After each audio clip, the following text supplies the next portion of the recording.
রাজবাড়ীর বালিয়াকান্দি উপজেলার বহরপুর বাজারে ৯ মার্চ সোমবার সকালে কারেন্টের শর্ট সার্কিট হতে আগুন লেগে পাটের গুদাম সহ ২১টি দোকান পুড়ে ব্যবসায়ীদের প্রায় ২ কোটি টাকার ক্ষয়ক্ষতি হয়েছে। প্রত্যক্ষদর্শীরা জানান, আব্দুল খালেক সর্দারের তুলার গুদাম থেকে আগুনের সূত্রপাত হয়ে আশেপাশের দোকান সহ পাটের গুদামে আগুন ছড়িয়ে পড়ে। রাজবাড়ী, বালিয়াকান্দি ও কালুখালী সহ ৩টি স্টেশনের ফায়ার সার্ভিসের ৫টি ইউনিট দল ঘটনাস্থলে এসে প্রায় ১ ঘন্টা ধরে আগুন নিয়ন্ত্রণে আনে। দেশ দর্পণ নিউজ, দেশের সাধারণ জনগণের সংবাদ মাধ্যম।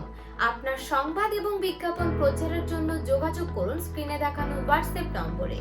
অগ্নিকাণ্ডে ব্যবসায়ী সজির উদ্দিনের পাটের ঘর, আব্দুস সালামের পাটের ঘর, মহিদুল ইসলামের সাইকেলের পার্টসের দোকান, মিলন শিকদারের পাটের ঘর, মাসেম মণ্ডলের ভুসি মালের দোকান, তাপস সাহার ভুসি মালের দোকান, বাবুল শিকদারের কাপড়ের দোকান, জালালের কাপড়ের দোকান, সুজিতের স্বর্ণের দোকান, আলামিনের লেপের দোকান, আজিজুলের গ্যাসের দোকান, আকমলের দর্জির দোকান, হাকিমের সারের দোকান, প্রভাস ঘোষের মুদি দোকান, কিশোরীর মুদি দোকান, মোর্শেদের অটো পার্টসের দোকান, ইসলামের চাউলের দোকান, তৈয়ব আলীর পাটের ঘর, কৃষ্ণের পাটের ঘর, মোহাম্মদ আলীর সাইকেল পার্টসের দোকান ও কৃষ্ণ সাহার কাপড়ের দোকান সহ প্রায় ২১টি দোকান পুড়ে ছাই হয়ে গেছে।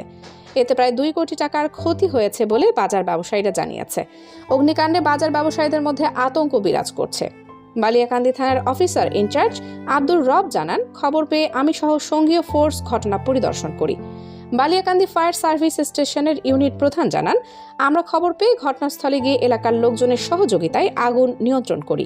এই অগ্নিকাণ্ডে বালিয়াকান্দি ফায়ার সার্ভিসের লিডার মাহফুজুর রহমান, সোহেল রানা, নূর আলম ইমন সহ ৩ জন আহত হলে প্রথমে বহরপুর বাজারে স্থানীয় ডাক্তারের চিকিৎসা দেওয়া হয়।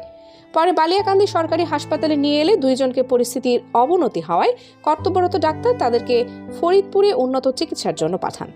আর একজন বালিয়াকান্দি হাসপাতালে চিকিৎসারত অবস্থায় রয়েছে। ক্ষতির পরিমাণ এখনো জানা যায়নি।